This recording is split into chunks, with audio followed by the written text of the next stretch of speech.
मेरे प्यारे देशवासियों, मन की बात में आप सभी का एक बार फिर बहुत बहुत स्वागत है। आज इस चर्चा को शुरू करते हुए मन मस्तिष्क में कितने ही भाव उमड़ रहे हैं। हमारा और आपका मन की बात का ये साथ अपने 99 पायदान पर आ पहुंचा है। आमतौर पर हम सुनते हैं कि 99 का फेर बहुत कठिन होता है।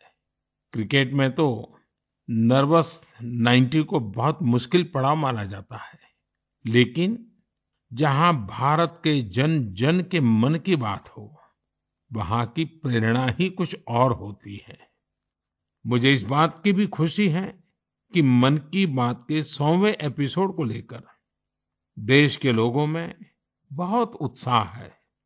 मुझे बहुत सारे संदेश मिल रहे हैं, फोन आ रहे हैं। आज जब हम आजादी का अमृतकाल मना रहे हैं, नए संकल्पों के साथ आगे बढ़ रहे हैं, तो 100वें मन की बात को लेकर आपके सुझावों और विचारों को जानने के लिए मैं भी बहुत उत्सुक हूँ। मुझे आपके ऐसे सुझावों का बेसब्री से इंतजार है। वैसे तो इंतजार हमेशा होता है, लेकिन इस बार ज्यादा है। आपके ये सुझाव और विचार ही 30 अप्रैल को होने वाले 100वें मन की बात को और यादगार बनाएंगे। मेरे प्यारे देशवासियों, मन की बात में हमने ऐसे हजारों लोगों की चर्चा की है जो दूसरों की सेवा के लिए अपना जीवन समर्पित कर देते हैं। कई लोग ऐसे होते हैं जो बेटियों की शिक्षा के लिए अपनी पूरी पेंशन लगा देते हैं। कोई अपने पूरे जीवन की कमाई पर्यावरण और जीव सेवा के लिए समर्पित कर देता है। हमारे देश में परमार्थ को इतना ऊपर रखा गया है कि दूसरों के सुख के लिए लोग अपना सर्वस्व दान देने में भी संकोच नहीं करते। इसलिए तो हमें बचपन से शिवी और दधीची जैसे देहदानियों की गाथाएं सुनाई जाती हैं। साथियों, आधुनिक मेडिकल साइंस के इस दौर में ऑर्गन डोनेशन किसी को जीवन देने का एक बहुत बड़ा माध्यम बन चुका है। कहते हैं, जब एक व्यक्ति मृत्यु के बाद अपना शरीर दान करता है, तो उससे 8 से 9 लोगों को एक नया जीवन मिलने की संभावना बनती है। संतोष की बात है कि आज देश में ऑर्गन डोनेशन के प्रति जागरूकता भी बढ़ रही है। साल 2013 में हमारे देश में ऑर्गन डोनेशन के 5000 से भी कम केसेस थे, लेकिन 2022 में ये संख्या बढ़कर 15,000 से ज्यादा हो गई है। ऑर्गन डोनेशन करने वाले व्यक्तियों ने, उनके परिवार ने वाकई बहुत पुण्य का काम किया है। साथियों, मेरा बहुत समय से मन था कि मैं ऐसा पुण्य कार्य करने वाले लोगों के मन की बात जानूं और इसे देशवासियों के साथ भी शेयर करूं।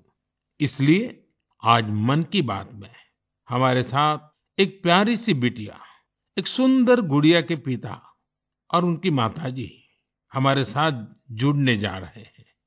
पिताजी का नाम है सुखबीर सिंह संधू जी और माताजी का नाम है सुप्रीत कौर जी। ये परिवार पंजाब के अमृतसर में रहते हैं।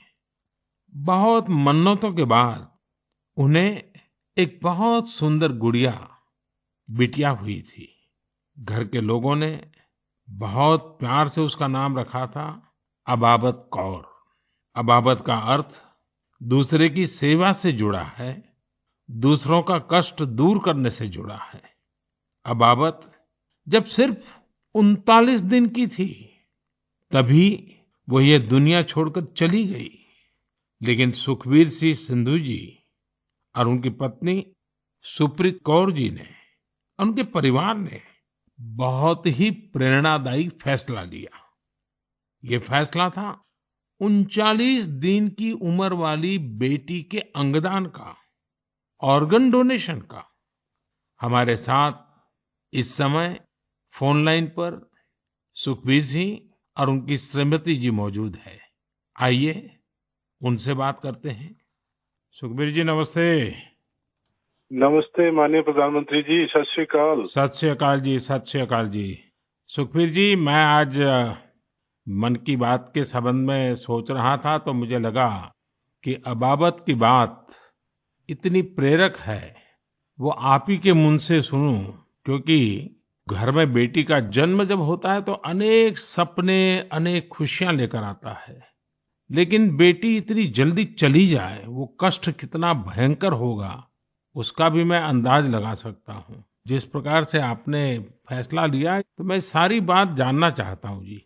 सर, भगवान ने बहुत अच्छा बच्चा दिया था हमें। बहुत प्यारी गुड़िया हमारे घर में आई थी। उसके पैदा होते ही हमें पता चला कि उसके दिमाग में एक ऐसा नाड़ियों का गुच्छा बना हुआ है जिसकी वजह से उसके दिल का आकार बड़ा हो रहा है। तो हम हैरान हो गए कि बच्चे की सेहत इतनी अच्छी है, इतना खूबसूरत बच्चा है और इतनी बड़ी समस्या लेकर पैदा हुआ है। तो पहले 24 दिन तक तो बहुत ठीक रहा बच्चा, बिल्कुल नॉर्मल रहा। अचानक उसका दिल एकदम काम करना बंद हो गया। तो हम जल्दी से उसको हॉस्पिटल लेके गए। वहाँ डॉक्टरों ने उसको रिवाइव तो कर दिया, लेकिन समझने में टाइम लगा कि इसको क्या दिक्कत आई, इतनी बड़ी दिक्कत के छोटा सा बच्चा और अचानक दिल का दौरा पड़ गया। तो हम उसको इलाज के लिए पीजीआई चंडीगढ़ ले गए। वहाँ बड़ी बहादुरी से उस बच्चे ने इलाज के लिए संघर्ष किया, लेकिन बीमारी ऐसी थी कि उसका इलाज इतनी छोटी उम्र में संभव नहीं था। डॉक्टरों ने बहुत कोशिश की कि उसको रिवाइव करवाया जाए। अगर 6 महीने के आसपास बच्चा चला जाए तो उसका ऑपरेशन करने की सोची जा सकती थी, लेकिन भगवान को कुछ और मंजूर था। उन्होंने केवल 39 डेज की जब हुई तो डॉक्टर्स ने कहा कि इसको दोबारा दिल का दौरा पड़ा है, अब उम्मीद बहुत कम रह गई है। तो हम दोनों मियाँ बीवी रोते हुए इस निर्णय पे पहुंचे कि हमने देखा था उसको बहादुरी से जूझते हुए, बार बार ऐसे लग रहा था जैसे कि अब चला जाएगी, लेकिन फिर रिवाइव कर रही थी। तो हमें लगा कि इस बच्चे का यहाँ आने का कोई मकसद है। तो उन्होंने जब बिल्कुल ही जवाब दे दिया तो हम दोनों ने डिसाइड किया कि क्यों ना हम इस बच्चे के ऑर्गन डोनेट कर दें, शायद किसी और की जिंदगी में उजाला आ जाए। फिर हमने पीजीआई के जो एडमिनिस्ट्रेटिव ब्लॉक है उनमें संपर्क किया और उन्होंने हमें गाइड किया कि इतने छोटे बच्चे के केवल किडनीज ही दी जा सकती हैं। परमात्मा ने हिम्मत दी, गुरु नानक साहब का फलसफा है, इसी सोच से हमने डिसीजन ले लिया जी। नहीं, गुरुओं ने जो शिक्षा दी है उसको आपने जी करके दिखाया जी। सुरप्रीत जी हैं क्या? उनसे बात हो सकती है? जी सर। हेलो। सुरप्रीत जी, मैं आपको प्रणाम करता हूँ। नमस्कार सर, नमस्कार। सर, ये हमारे लिए बड़ी गर्व की बात है कि आप हमसे बात कर रहे हैं। आपने इतना बड़ा काम किया है, और मैं मानता हूँ देश ये सारी बातें जब सुनेगा तो बहुत लोग किसी की जिंदगी बचाने के लिए आगे आएंगे। अबाबत का ये योगदान है, ये बहुत बड़ा है जी। सर, ये भी गुरु नानक पातशाह जी की शायद बख्शिश थी कि उन्होंने हिम्मत दी ऐसा डिसीजन लेने में। गुरुओं की कृपा के बिना तो कुछ हो ही नहीं सकता जी। बिल्कुल सर, बिल्कुल। सुखबीर जी, जब आप अस्पताल में होंगे और ये हिला देने वाला समाचार जब डॉक्टर ने आपको दिया, उसके बाद भी आपने स्वस्थ मन से, आपने और आपकी श्रीमती जी ने इतना बड़ा निर्णय किया। गुरुओं की सीख तो है ही है, लेकिन आपके मन में इतना बड़ा उदार विचार, और सचमुच में अबाबत का जो अर्थ सामान्य भाषा में कहे तो मददगार होता है, ये काम कर दिया। ये उस पल को मैं सुनना चाहता हूँ जी। सर, एक्चुअली हमारे एक फैमिली फ्रेंड है, प्रिया जी। उन्होंने अपने ऑर्गन डोनेट किए थे, उनसे भी हमें प्रेरणा मिली। तो उस समय तो हमें लगा कि शरीर जो है पंच तत्वों में विलीन हो जाएगा। जो कोई बिछड़ जाता है, चला जाता है, तो उसका शरीर को जला दिया जाता है या दबा दिया जाता है। लेकिन अगर उसके ऑर्गन किसी के काम आ जाए तो ये भले का ही काम है। और उस समय हमें और गर्व महसूस हुआ जब डॉक्टर्स ने ये बताया हमें कि आपकी बेटी इंडिया की यंगेस्ट डोनर बनी है जिसके ऑर्गन्स सक्सेसफुली ट्रांसप्लांट हुए। तो हमारा सर गर्व से ऊंचा हो गया कि जो नाम हम अपने पेरेंट्स का इस उम्र तक नहीं कर पाए, एक छोटा सा बच्चा आके इतने दिनों में हमारा नाम ऊंचा कर गया। और इससे और बड़ी बात है कि आज आपसे बात हो रही है इस विषय पे, हम प्राउड फील कर रहे हैं। सुखबीर जी, आज आपकी बेटी का सिर्फ एक अंग जीवित है ऐसा नहीं है। आपकी बेटी मानवता की अमर गाथा की अमर यात्री बन गई है। अपने शरीर के अंश के जरिए वो आज भी उपस्थित है। इस नेक कार्य के लिए मैं आपकी, आपकी श्रीमती जी की, आपके परिवार की सराहना करता हूँ। Thank you sir. साथियों, ऑर्गन डोनेशन के लिए सबसे बड़ा जज्बा यही होता है कि जाते जाते भी किसी का भला हो जाए, किसी का जीवन बच जाए। जो लोग ऑर्गन डोनेशन का इंतजार करते हैं, वो जानते हैं कि इंतजार का एक एक पल गुजरना कितना मुश्किल होता है। और ऐसे में जब कोई अंगदान या देहदान करने वाला मिल जाता है, तो उसमें ईश्वर का स्वरूप ही नजर आता है। झारखंड की रहने वाली स्नेहलता चौधरी जी भी ऐसी ही थी, जिन्होंने ईश्वर बनकर दूसरों को जिंदगी दी। 63 वर्ष की स्नेहलता चौधरी जी अपना हार्ट, किडनी और लीवर दान करके गई। आज मन की बात में उनके बेटे भाई अभिजीत चौधरी जी हमारे साथ हैं। आइए उनसे सुनते हैं। अभिजीत जी नमस्कार। प्रणाम सर।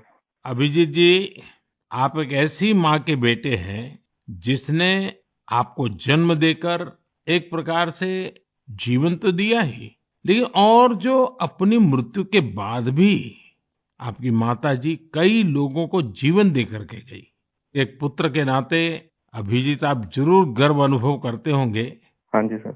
आप अपनी माताजी के बारे में जरा बताइए, किन परिस्थितियों में ऑर्गन डोनेशन का फैसला लिया गया? मेरी माताजी सरायकेला बोल के एक छोटा सा गांव है झारखंड में, वहाँ पे मेरे मम्मी पापा दोनों रहते हैं। ये पिछले 25 साल से लगातार मॉर्निंग वॉक करती थी और अपने हैबिट के अनुसार सुबह 4 बजे अपने मॉर्निंग वॉक के लिए निकली थी। उस समय एक मोटरसाइकिल वाले ने इनको पीछे से धक्का मारा और वो उसी समय गिर गई, जिससे उनको सर पे बहुत ज्यादा चोट लगा। तुरंत हम लोगों ने उनको सदर अस्पताल सरायकेला ले गए, जहाँ डॉक्टर साहब ने उनकी मरहम पट्टी की, पर खून बहुत निकल रहा था और उनको कोई सेंस नहीं था। तुरंत हम लोगों ने उनको टाटा मेन हॉस्पिटल लेके चले गए। वहाँ उनकी सर्जरी हुई। 48 घंटे के ऑब्जर्वेशन के बाद डॉक्टर साहब ने बोला कि वहाँ पे चांसेस बहुत कम है। फिर हमने उनको एयरलिफ्ट करके एम्स दिल्ली लेके आए हम लोग। यहाँ पे उनकी ट्रीटमेंट हुई तकरीबन 7-8 दिन। उसके बाद पोजीशन ठीक था। एक दिन उनका ब्लड प्रेशर काफी गिर गया। उसके बाद पता चला उनकी ब्रेन डेथ हो गई है। तब फिर डॉक्टर साहब हमें प्रोटोकॉल के हिसाब ब्रीफ कर रहे थे ऑर्गन डोनेशन के बारे में।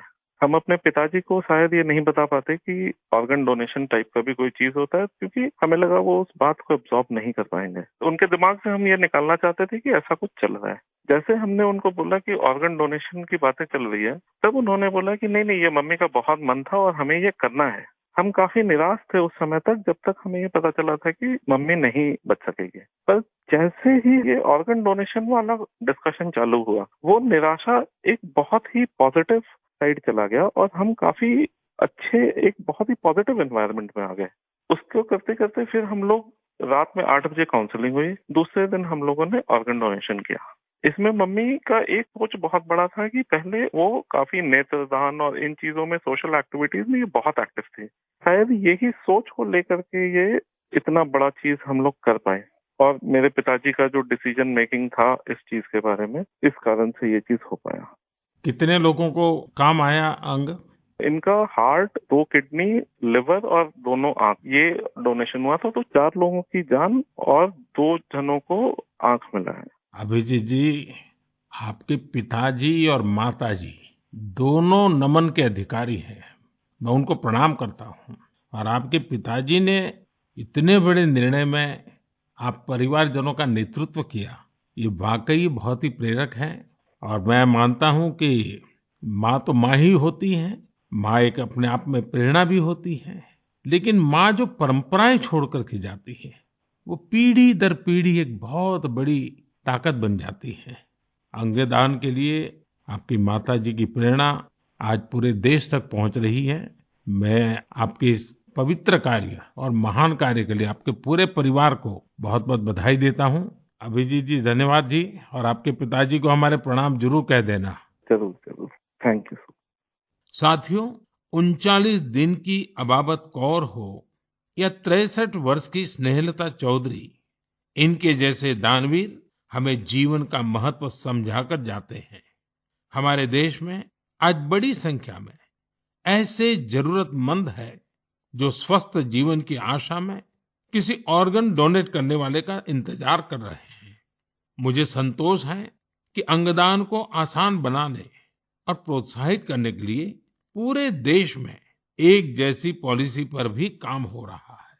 इस दिशा में राज्यों की डोमिसाइल की शर्त को हटाने का निर्णय भी लिया गया है। यानी अब देश के किसी भी राज्य में जाकर मरीज ऑर्गन प्राप्त करने के लिए रजिस्टर करवा पाएगा। सरकार ने ऑर्गन डोनेशन के लिए 65 वर्ष से कम आयु की आयु सीमा को भी खत्म करने का फैसला लिया है। इन प्रयासों के बीच मेरा देशवासियों से आग्रह है कि ऑर्गन डोनर ज्यादा से ज्यादा संख्या में आगे आएं। आपका एक फैसला कई लोगों की जिंदगी बचा सकता है, जिंदगी बना सकता है। मेरे प्यारे देशवासियों, ये नवरात्र का समय है, शक्ति की उपासना का समय है। आज भारत का जो सामर्थ्य नए सिरे से निखर कर सामने आ रहा है, उसमें बहुत बड़ी भूमिका हमारी नारी शक्ति की है। हाल फिलहाल ऐसे कितने ही उदाहरण हमारे सामने आए हैं। आपने सोशल मीडिया पर एशिया की पहली महिला लोको पायलट सुरेखा यादव जी को जरूर देखा होगा। सुरेखा जी एक और कीर्तिमान बनाते हुए वंदे भारत एक्सप्रेस की भी पहली महिला लोको पायलट बन गई है। इसी महीने प्रोड्यूसर गुनीत मोंगा और डायरेक्टर कार्तिकी गोंजाल्विस, उनकी डॉक्यूमेंट्री एलिफेंट विस्परर्स ने ऑस्कर जीतकर देश का नाम रोशन किया है। देश के लिए एक और उपलब्धि भाभा एटॉमिक रिसर्च सेंटर की साइंटिस्ट बहन ज्योतिर्मयी मोहंती जी ने भी हासिल की है। ज्योतिर्मयी जी को केमिस्ट्री और केमिकल इंजीनियरिंग की फील्ड में IUPAC का विशेष अवार्ड मिला है। इस वर्ष की शुरुआत में ही भारत की अंडर-19 महिला क्रिकेट टीम ने T20 वर्ल्ड कप जीतकर नया इतिहास रचा। अगर आप राजनीति की ओर देखेंगे तो एक नई शुरुआत नागालैंड में हुई है। नागालैंड में 75 वर्षों में पहली बार 2 महिला विधायक जीतकर विधानसभा पहुंची हैं। इनमें से एक को नागालैंड सरकार में मंत्री भी बनाया गया है। यानी राज्य के लोगों को पहली बार एक महिला मंत्री भी मिली है।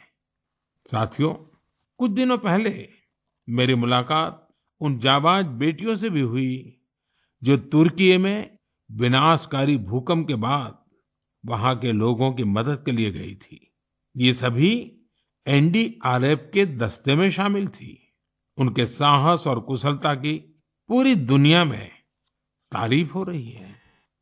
भारत ने UN मिशन के तहत शांति सेना में वुमेन ओनली प्लेटून की भी तैनाती की है।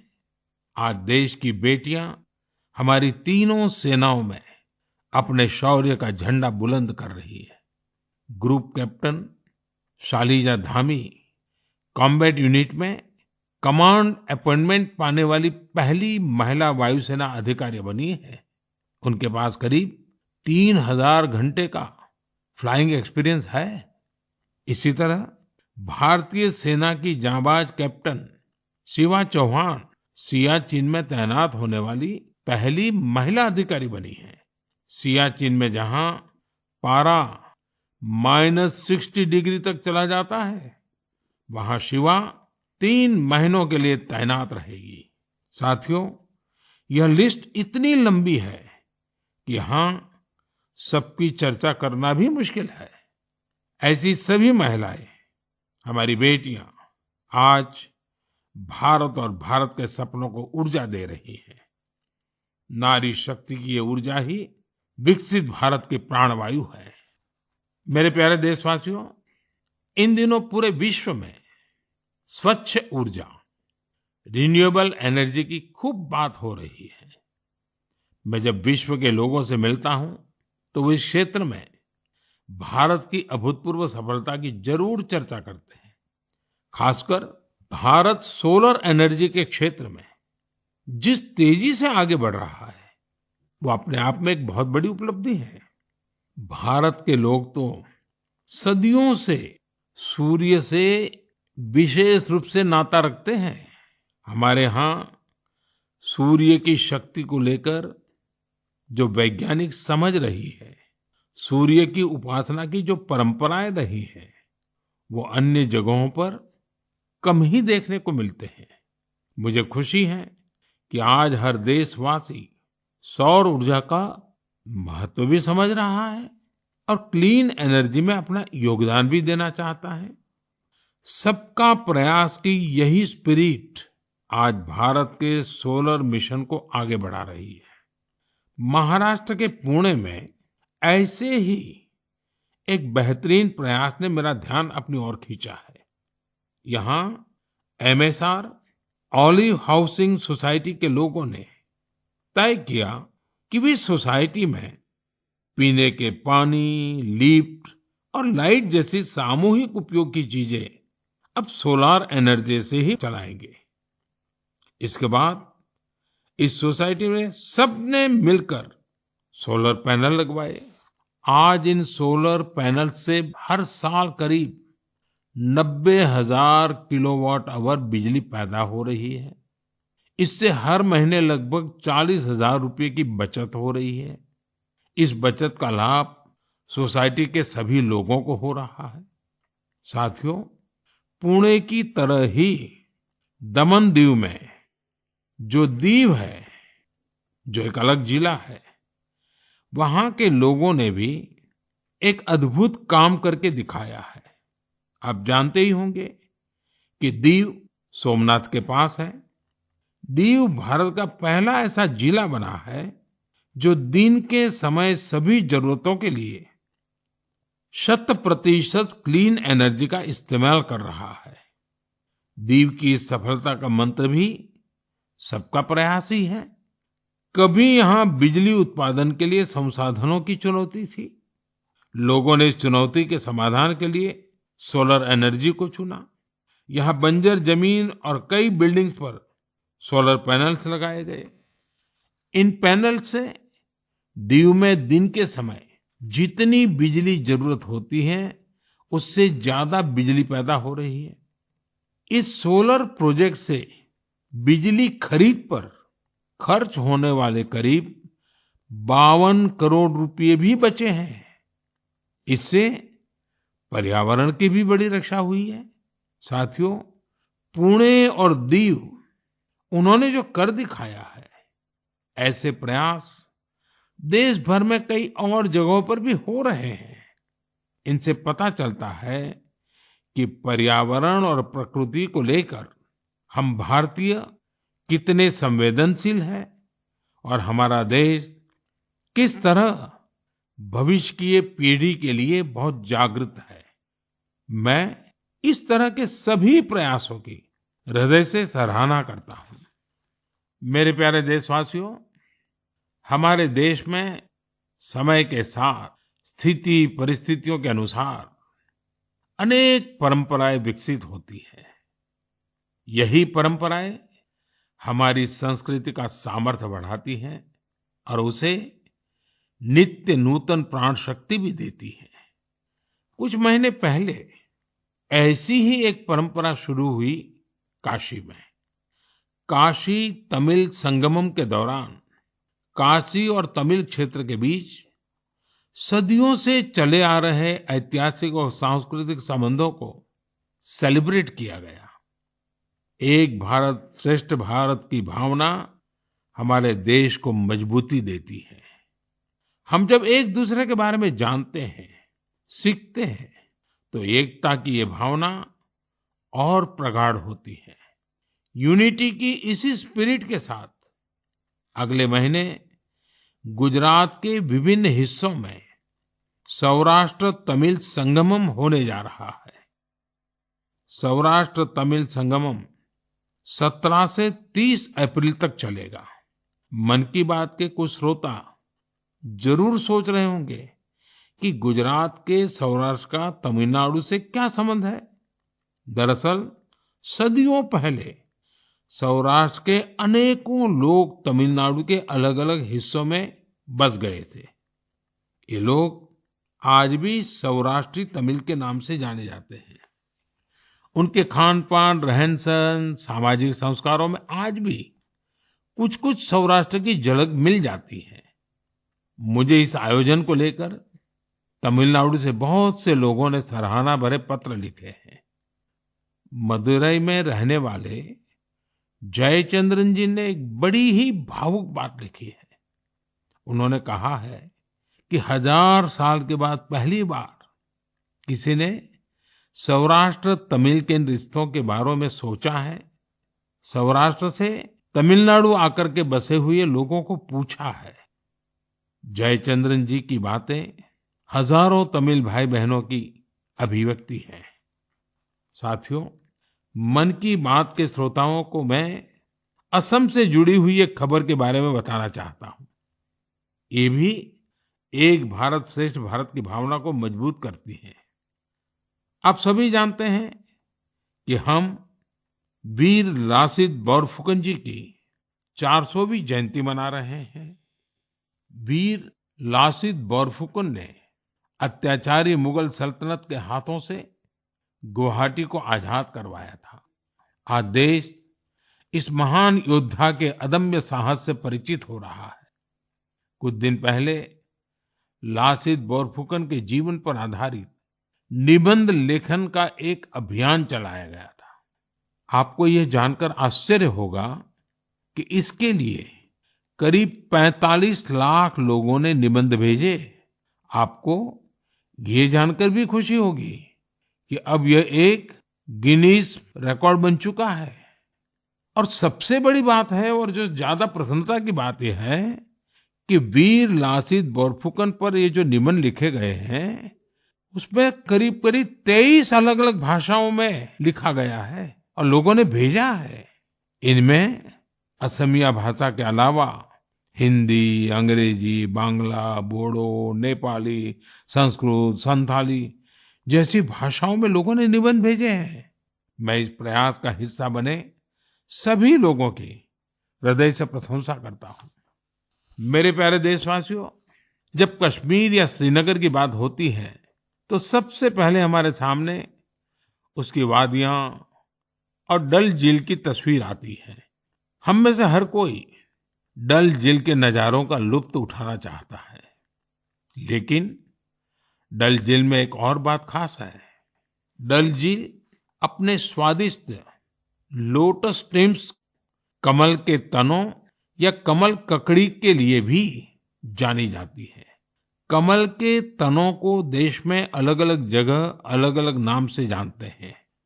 कश्मीर में इन्हें नादरू कहते हैं। कश्मीर के नादरू की डिमांड लगातार बढ़ रही है।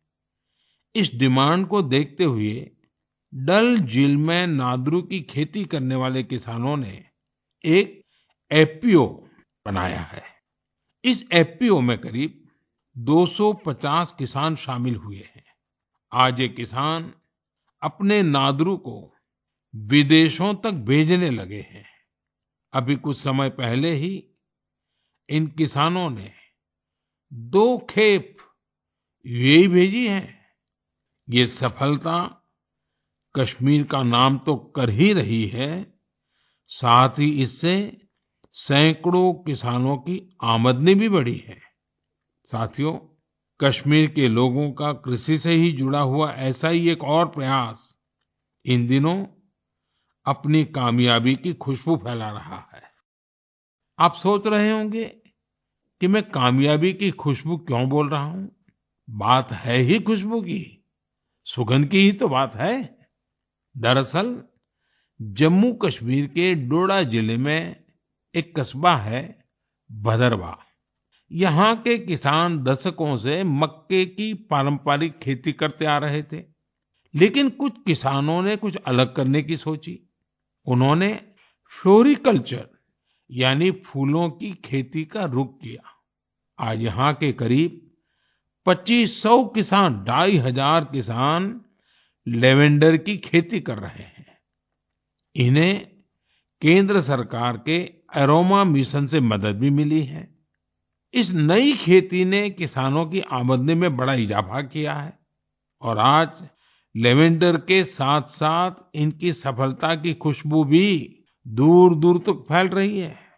साथियों, जब कश्मीर की बात हो, कमल की बात हो, फूल की बात हो, सुगंध की बात हो, तो कमल के फूल पर विराजमान रहने वाली माँ शारदा का स्मरण आना बहुत स्वाभाविक है। कुछ दिन पूर्व ही कुपवाड़ा में माँ शारदा के भव्य मंदिर का लोकार्पण हुआ है। ये मंदिर उसी मार्ग पर बना है जहां से कभी शारदा पीठ के दर्शनों के लिए जाया करते थे। स्थानीय लोगों ने इस मंदिर के निर्माण में बहुत मदद की है। मैं जम्मू कश्मीर के लोगों को इस शुभ कार्य के लिए बहुत-बहुत बधाई देता हूँ। मेरे प्यारे देशवासियों, इस बार मन की बात में बस इतना ही। अगली बार आपसे मन की बात के 100वें एपिसोड में मुलाकात होगी। आप सभी अपने सुझाव जरूर भेजिए। मार्च के इस महीने में हम होली से लेकर नवरात्रि तक कई पर्व और त्योहारों में व्यस्त रहे हैं। रमजान का पवित्र महीना भी शुरू हो चुका है। अगले कुछ दिनों में श्री राम नवमी का महापर्व भी आने वाला है। इसके बाद महावीर जयंती, गुड फ्राइडे और ईस्टर भी आएंगे। अप्रैल के महीने में हम भारत के दो महान विभूतियों की जयंती भी मनाते हैं। ये दो महापुरुष हैं महात्मा ज्योतिबा फुले और बाबा साहब आम्बेडकर। इन दोनों ही महापुरुषों ने समाज में भेदभाव मिटाने के लिए अभूतपूर्व योगदान दिया। आज आजादी के अमृतकाल में हमें ऐसी महान विभूतियों से सीखने और निरंतर प्रेरणा लेने की जरूरत है। हमें अपने कर्तव्यों को सबसे आगे रखना है। साथियों, इस समय कुछ जगहों पर कोरोना भी बढ़ रहा है, इसलिए आप सभी को एहतियात बरतनी है, स्वच्छता का भी ध्यान रखना है। अगले महीने मन की बात के 100वें एपिसोड में हम लोग फिर मिलेंगे। तब तक के लिए मुझे विदा दीजिए। धन्यवाद। नमस्कार।